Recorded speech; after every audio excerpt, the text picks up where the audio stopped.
Dorothy Parker, also known as Dot or Dottie, was born Dorothy Rothschild in 1893, the youngest of four children of Jacob Henry Rothschild and his wife, Elizabeth Annie. Now, tragedy struck early in life for Dorothy. It was just a month before her fifth birthday, July 20th, 1898. Her mother died. That day, she learned that her mother had gone off to a place called the other side. Now, she was told that her mother would not come back, but that surely they would meet again because, of course, she was waiting there for Dorothy. Now, her mother, Dorothy would say, promptly went and died on me. Then, as a 9-year-old, after 3 long years of hostilities, her stepmother died. Now, just as Dorothy was trying to dream up more imaginative tortures, one morning in April 1903, she woke up to learn that her stepmother, Eleanor, had just fallen dead of an acute cerebral hemorrhage. Now, Dorothy now felt that she had 2 murders on her conscience. Now, her works would echo with this pain as they were understandably largely devoid of loving mothers. Now, indeed, there is not one in the whole lot of stories she wrote. Now, the situation that most closely resembles Dorothy's own situation is in the case of Hazel Morse's mother in Big Blonde.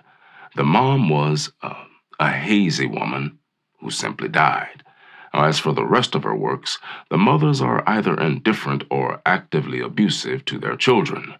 Now, the twin traumas of her early life became her ticket to self-pity, a path to self-hatred and an unalterable conviction that she deserved punishment, one she would keep with her for the rest of her life. And when it came to school, Dorothy had no intention of belonging. She referred to the Immaculate Conception as spontaneous combustion and felt enormously pleased at having concocted the joke. Now enter Mercedes de Acosta, who apparently disliked school just as much as Dorothy. Now, the two of them developed a relationship one could guess based on that mutual disdain for school. Now, Mercedes was the daughter of a wealthy Spanish-Cuban family. She had a sister who was married, unhappily nonetheless, and in the process of filing for divorce. Now, the newspapers were full of sensational stories about the divorce, which prompted the children at school to gossip maliciously that Rita, Mercedes' sister, was trying to sell her son to her husband for $1 million. Well, decades later, a student who had been 3 grades ahead of them at the Blessed Sacrament School could still remember the pair behaving so badly that their teacher suffered a breakdown. Now, Dorothy was reputed to be just as devilish even out of school. She even invented a secret language that drove her parents very nearly out of their minds. Now, at age 14, her education came to an abrupt and inexplicable end. Now, her contempt for education would go even further when, as an adult, upon request only, she would list her educational credits as Blessed Sacrament and Miss Dana's, being very careful not to specify that she had graduated from neither.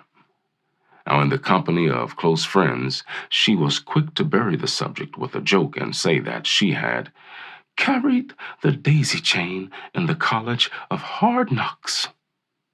It was her best camouflage deprivation.